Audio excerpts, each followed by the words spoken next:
আজকে যে বিষয়টা নিয়ে আলোচনা করব ওটা হলো লেন্সের প্রকারভেদ। আমাদের লেন্স কত ধরনের হতে পারে আমরা দেখব, আর প্রত্যেকটা লেন্সের রেসপেক্টিভ ফোকাসটা কোন দিকে হয় বা কীরকম হয় সেটা আমরা দেখব। এবার যে লেন্সটা সম্পর্কে আমরা সবাই জানি, তাই না? আমরা জানি লেন্সের দুটো তল থাকে। এটাকে আমরা কি বলি? লেন্সের একটা অক্ষ। এবার এই অক্ষের দুই পাশে দুটো তল আছে। এবার আমরা দেখতে পাচ্ছি দুটো তলই আমার কি উত্তল, তাই এটাকে বলবো কি উভ উত্তল লেন্স। উভ উত্তল, বোঝা গেল? এর দু সাইডের দুটো তলই উত্তল, ঠিক আছে? বা বাই কনভেক্স,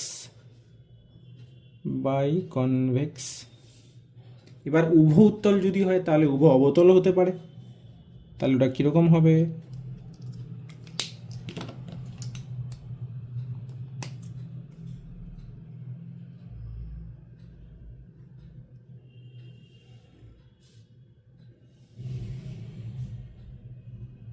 এটা গেল মেন অক্ষ। এন অক্ষের দুটা তলই আমার কি দুটোই অবতল, তাই এটাকে কি বলবো? উভ অবতল। আচ্ছা, ফোকাস সম্পর্কে আলোচনা করে নিই। তাহলে এই উত্তল লেন্সে এই যে এই কার্ভেচার, এটা কি একটা কাল্পনিক বৃত্তের অংশ? তাহলে এর ফোকাসটা কোন দিকে হবে? ফোকাস বলছি ইয়েটা কি বলে ওটাকে? বক্রতা কেন্দ্র। বক্রতা কেন্দ্রটা এদিকে হবে, ঠিক আছে? তাহলে এটা যদি আমার প্রথম তল হয়, এটা যদি দ্বিতীয় তল হয়, তাহলে এর বক্রতা কেন্দ্রটা এইদিকে হবে, তাহলে R1টা এই সাইডে হবে, আর এই তলটারটা এইদিকে হবে, তাহলে R2টা এইদিকে হবে। বোঝা গেল? এবার উভত অবতলের ক্ষেত্রে কি এর একটা কাল্পনিক বৃত্তটা এই তলের তো আমার এই সাইডেই, তাই না? আর এই তলের এই সাইডেই। তাহলে এটা যদি প্রথম তল হয়, এটা যদি দ্বিতীয় তল হয়, তাহলে এর R1টা কী হবে? এই সাইডেই থাকবে, আর এর R2টা এদিকেই থাকবে। বোঝা গেল?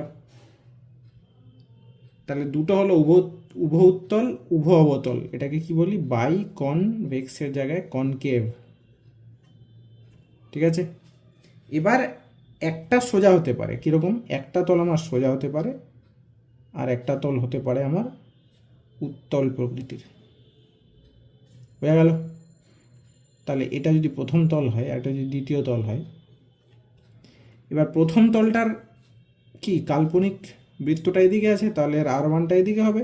এবার আমরা জানি যখন একটা তল সমতল হয়ে যায় এর কি হয়? আরটা কি হয়? অসীম হয়ে যায়। এটা আমরা পড়েছি আগে ভিডিওতে। তাহলে R2টা এখানে কি ইনফাইনাইট। দ্বিতীয় তলের বক্রতা কেন্দ্র নেই, কারণ কার্ভেচার বড় হতে হতে সমান হয়ে গেছে, তাই ওটা দূরে যেতে যেতেই অসীমে চলে গেছে। তাহলে এটাকে কি বলবো? এটাকে বলবো সমতল উত্তল। বাদিক থেকে ডান দিকে যাব না, সমতল উত্তল বা প্ল্যানো। প্লেন থেকে আসবে প্ল্যানো কনভেক্স। বোঝা গেল? এবার এটা যদি উত্তল হয় তাহলে এটা অবতলও হতে পারে, একটা সমতল আর একটা অবতল। বোঝা গেল? এদিকে এটাকে 1 নম্বর নাম দিলাম, এটাকে 2 নম্বর নাম দিলাম। এখানে কিন্তু নামগুলো জাস্ট আমি ইচ্ছা করে দিচ্ছি, ডান দিকেরগুলো 1, বাদিকের 2, কিন্তু নাম লেখার সময় বাদিক থেকে ডান দিকে যাব, ঠিক আছে? তাহলে এটাও প্লেন। এই 1 নম্বরটার কি এর কাল্পনিক বৃত্তটা তো এইদিকে আছে, তাহলে কেন্দ্রটা R1টা কোথায় থাকবে? এখানে। আর এর R2টা কি হবে? এর R2টাও যেহেতু সমতল কি হবে? ইনফাইনাইট। তাহলে এটাকে কি বলবো? সরি, এটাকে বলবো সমতল অবতল